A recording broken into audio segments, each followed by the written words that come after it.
It's a wild world out there, but some worlds are even wilder. Hi, my name is Tyler Hapney, and you're listening to Dungeons and Dystopias. Thank you for listening. Hello and welcome to yet another episode of Dungeons and Dystopias. I am your Game Master and host, Tyler Hapney. I have Game Mastered hundreds of sessions of Cyberpunk Red and Dungeons and Dragons combined, and this podcast is a way for me to reconcile my thoughts on both of those systems. And today we're going to be talking more about Dungeons and Dragons. Now, when it comes to my last episode of Dungeons and Dragons, I made a bit of a mistake. I had the last episode we covered was on Waterdeep and the Undermountain, but what I had seemingly forgotten was that I had already done an episode on Waterdeep. I don't know necessarily how much I did on Undermountain, but I have already done an episode on Waterdeep prior to the last Dungeons and Dragons episode, which I guess it's a good thing. We're already getting to that point in the podcast. I think this is like 44 or something, where, you know, maybe some of the topics I've come to rely on to be a bit more comfortable with are now I've sort of gone through those, and now I need to actually start pursuing out into different sort of brands and aspects of the Dungeons and Dragons setting. So without further ado, today I figured could be a good opportunity to talk a little bit about some of my favorite 5e classes. I know for Cyberpunk, I've done this super huge series on all the different classes and you can play in Cyberpunk Red, but you know that's been a pretty long running series, and we're getting down towards the end, where, you know, I haven't talked about like Nomad and stuff like that, but for D&D, I mean, there's like 12 classes, and there's a bunch more added on top of that through like Blood Hunter, Gunslinger, and all these new ones that have been sort of, you know, come around since Matt Mercer, or sort of whoever has kind of come onto the scene. So I want to talk at least a little bit about, I think one of, if not, I think it is one of the most important classes in D&D. I think when a lot of people start to play D&D, they might even get sort of a sort of image in their head of a barbarian, somebody without a lot of armor but wielding a huge axe and usually invoking great amounts of violence.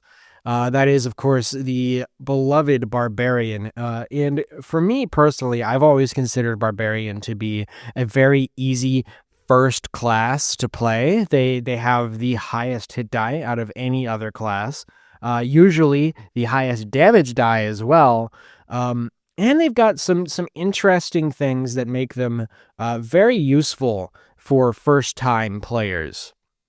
So I want to talk a bit about Barbarian. And, you know, Barbarian is, it's just a very fun class to play thematic-wise. You don't oftentimes get the opportunity to play a D&D character that is, I guess, utilizes their rage for good, in a sort of roundabout way of saying that, because rage really is sort of the core part of a barbarian's class. I mean, that is literally the first thing they get, is the ability to enter rage.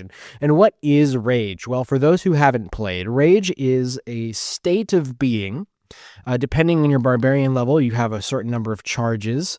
But basically, when you enter a rage, you deal an extra amount of damage to each attack. It starts out at a +2, and it can cap out at a +4, which is pretty decent.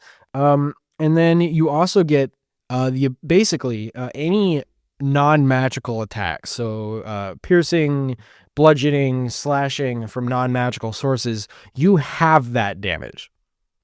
So that means effectively, depending on what you're fighting, you can basically have double your health pool just kind of naturally. And we'll get into subclasses later, but there is some specific subclasses that do allow you to ignore specific types of magical damage as well. So at the end of the day, really, barbarians, they're almost explicitly made to be that frontline assaulter kind of fighter. So another thing barbarians get is unarmored defense. Rather than wearing armor, they can increase their AC by just increasing their dexterity or their strength scores. I believe it might be Constitution, dexterity and Constitution, but either way, they have unarmored defense, which is 10 plus proficiency plus dex plus con, I believe is the breakdown on unarmored defense. Which means obviously you can have a barbarian with armor. That's totally possible, but you can also make your barbarian better by just building their stats rather than trying to get better armor or anything like that. If you build in the Constitution or Dexterity, not only will your health or your Dexterity go up, and Dexterity is tied to a lot of things, Constitution is tied to a lot of things, but your armor will now also increase, which is really good. So this is what you get for the first level. For the second level, you get access to Reckless Attack and Danger Sense. Reckless Attack allows you to basically attack super hard, but your character's maybe swinging his axe around trying to hit somebody. It makes them open to attack as well. So basically, you give yourself advantage on your attacks for that turn, but in return, enemies now get advantage on you. So obviously there's a lot of, sort of give and trade with that. I find Reckless Attack extremely useful for barbarians because they're going to be getting hit no matter what. So if, what if the enemy has advantage? Danger Sense is all right. You have advantage on dexterity saving throws against effects that you can see, such as traps and spells. So that's really good against like fireball and traps. And I mean, generally just having advantage on any dexterity check is going to be really, really good. With level 3, you get your subclass, which is, there's a lot of them. I'm only going to go over a few. The big one is Zealot Barbarian. There's a lot that goes into Zealot Barbarian, but one of the main components of Zealot that makes it so appealing is the fact that Zealot Barbarians get access to something called, be Warrior of the Gods.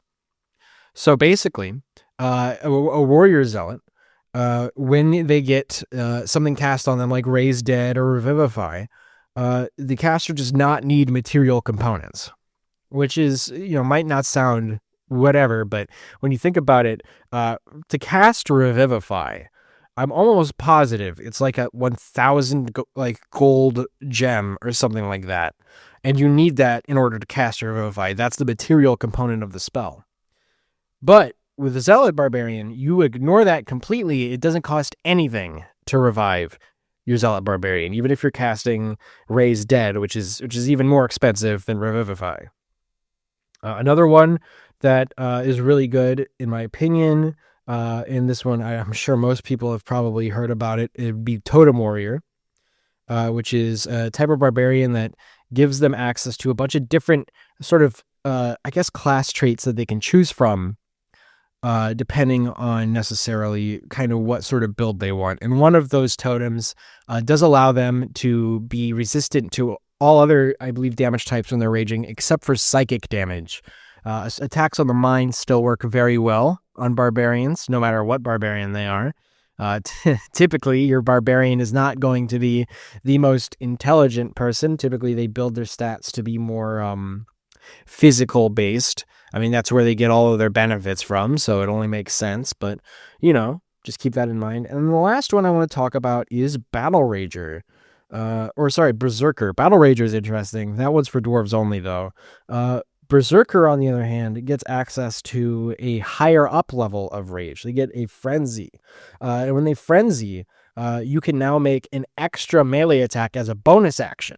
So you go from being able to attack maybe twice to maybe being able to attack 3 times. And all of those have that +2 or goes up to +4 attached to them, which can obviously lead up to a lot of damage.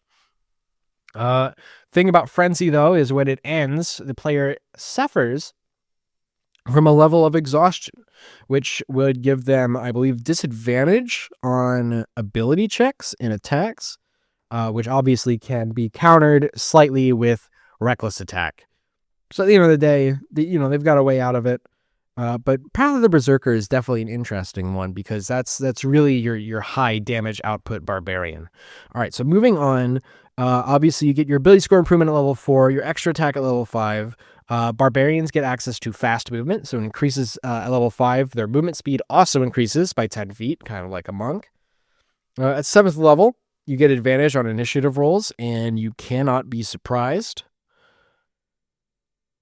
Only if you enter your rage. I should specify that. It's not necessarily that you just can't be surprised. It is only if you enter your rage before doing anything else, you can act normally when you're surprised. Brutal critical. This one's huge. I know we've talked about this however many episodes ago when Cam was in here. You can roll one additional weapon damage die when determining the extra damage for a critical hit. So normally a critical hit would double your damage die. So if I have 1d12, I would deal 2d12 with a crit. Now with brutal critical, I'm dealing 3d12 damage, which is nuts. Relentless Rage. If you drop to 0 hit points while you're raging and don't die outright, if you make a DC 10 Constitution saving throw, you can drop to 1 hit point instead. And every time you use this feature after the first, the DC then increases by 5. So it goes 10, 15, 20, 25. You get the idea. Persistent Rage. Your rage is so fierce that it ends only if you fall unconscious or if you choose to end it. Indomitable Might at 18th level. If your total for a strength check is less than your strength score, you can use that score in place of the total. And then finally, your Capstone ability, which is, I think this one's pretty okay. Your strength and constitution scores both automatically increase by 4, which makes it a maximum of 24, which is extremely high and very good. That would immediately increase your AC by 2. So that's already just great. Just really great. It would also increase your HP by, well, at least 40, because you'd be adding 2 extra for each constitution point that increases. So at the end of the day, be going pretty crazy. So those are sort of your looks at the Barbarian class features. As you can see, they have a very consistent sort of pathway for getting better. I forgot to mention at 13th level, brutal critical increases by 2 dice. So instead of 3d12 now, you're dealing 4d12 per crit, which is insane. I mean, that's a maximum damage of 48. And then by that point, you've got a +3 on your extra rage damage. So that's 48 plus 3 for a maximum of 51 damage. And that's on 1 attack. God help your enemy if you wind up critting twice in a row. They're not going to be around much longer. So Barbarians. Let's talk a little bit more about how they fit properly into a party, I think roleplay wise. So Barbarians can come in all sorts of shapes and sizes. I've personally seen all kinds of Barbarians move through.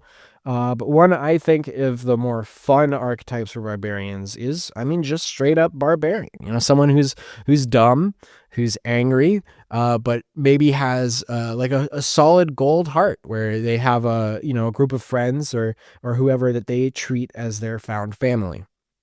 And that'll put you in a position of a sort of protection over your group, if that makes sense. I have a barbarian of my own who's an orc barbarian named Kilrock.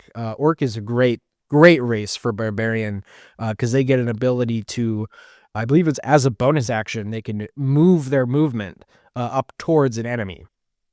Which, as a barbarian, getting in and getting close to your enemies as fast as possible is important because a lot of times, if you take too long, maybe an enemy can get in close towards a spellcaster or something when really they could have actually just been focusing more on you as sort of the tank, so to speak.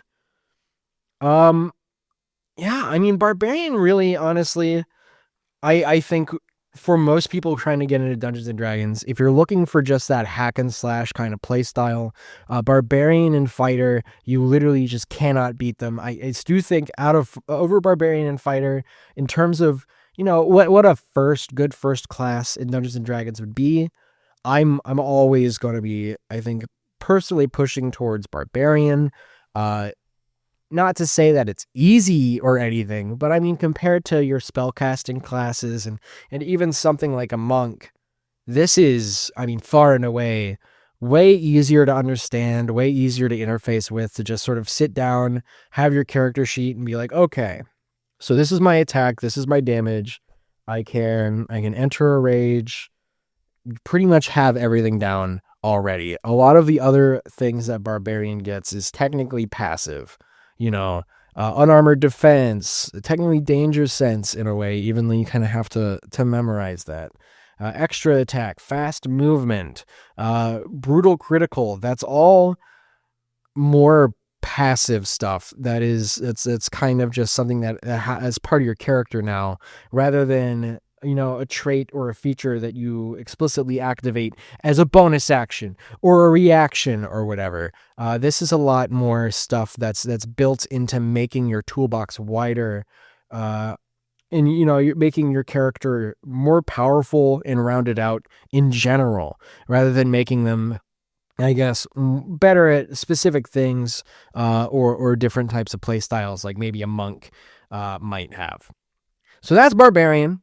Definitely, I say, a favorite of mine.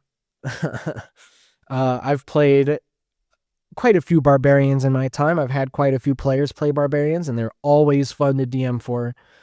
So if you're thinking about another D&D character, or, maybe this is your first time and you're really thinking about, what class is going to be maybe easiest for me to get into, just look at Barbarian. Maybe we'll talk a little bit more about Rogue, because that would also be another good suggestion for me, but I think Barbarian is a really good place to start. So we're going to talk about our monster of the week over the next few minutes here, and I want to talk a bit about the elemental plane of fire. City of Brass, not necessarily, but the elemental plane of fire. I want to talk about the Azer. And these guys are basically fire dwarves. I guess that's the best way to put it. But their whole existence is that these guys are basically the workers of sort of the fire giants and the plane of fire. They have a beef against the Ifrits that run the City of Brass. And oftentimes they are basically at war with the Ifrits of the elemental plane of fire. They can oftentimes be found within the service of fire giants and titans, and sometimes Ifrits. Most often than not, these are as slaves. These guys aren't necessarily doing this out of their own choice. They are one of the most common races you can find in the elemental plane of fire, and that is unfortunately mostly, or not mostly, but a lot of them are indentured servants. They are decently friends with people, the Yak folk, it says here. Don't know too much about them, but they are friends. Another thing about them and their particular connection to the City of Brass is that the Azers are the ones that actually built the city in question. And that was, of course, before everything kind of went wrong between the Azers and all of that business. But where can we find Azers? This is interesting. There's actually, says here that they are in Baldur's Gate 3. I don't remember where they show up in Baldur's Gate 3, but I'm looking at a depiction of one right here, and they came out pretty all right. You could also find Azers in the editors for Neverwinter Nights, which is, obviously, Neverwinter Nights has so much stuff in it already. So let's talk, I guess, finish up here with my own personal opinion on the Azers, I guess. I would use the Azers, anytime you're dealing with the elemental plane of fire, more than Ifrits, more than fire giants, more than the titans that live there, I would personally, consider the Azer as something that should show up. And they're only like CR3, CR5, somewhere in that region. So really, for even a low-level adventuring party, they're not going to be too much of an issue. An Ifrit is like CR20 or something, or CR19. It's high up there. The fire giants, they're like CR8 or something like that. I did kind of pull that number out of nowhere, but you get the idea. In terms of interacting with the elemental plane of fire, or interacting with any elemental planes, it is always nice to have, I guess, an enemy or a monster of some sort that's on the lower end of the spectrum. And of course, There's also a lot to be said about Azers perhaps even being allies of the adventuring party. I mean, it's not, it's they're dwarves, they're fire dwarves, I guess would really be the best way to call them, made of like brass. But at the end of the day, they are still from the elemental plane of fire, which is always not necessarily known as the friendliest place in the multiverse. So I don't imagine they are sort of naturally your nicest people. Their alignment stands at lawful neutral, which means they can be nice, but at the same time, I wouldn't expect it. They seem like they've had a rough go of it. So that'll be our monster of the week. Thank you so much for listening to this week's episode of Dungeons and Dystopias. We will be back next week for an episode on Cyberpunk Red, maybe even starting to finish up our series on the roles, or hopefully by that point the new DLC for August will have dropped. That still has not been released. I believe our Telsorian just got back from Gen Con, so I'm sure we're going to be getting something very, very juicy very soon. And hopefully we'll be talking about it next week. As for now, my name has been Tyler Hapney. Thank you so much for listening, and I will see you next week on Dungeons and Dystopias.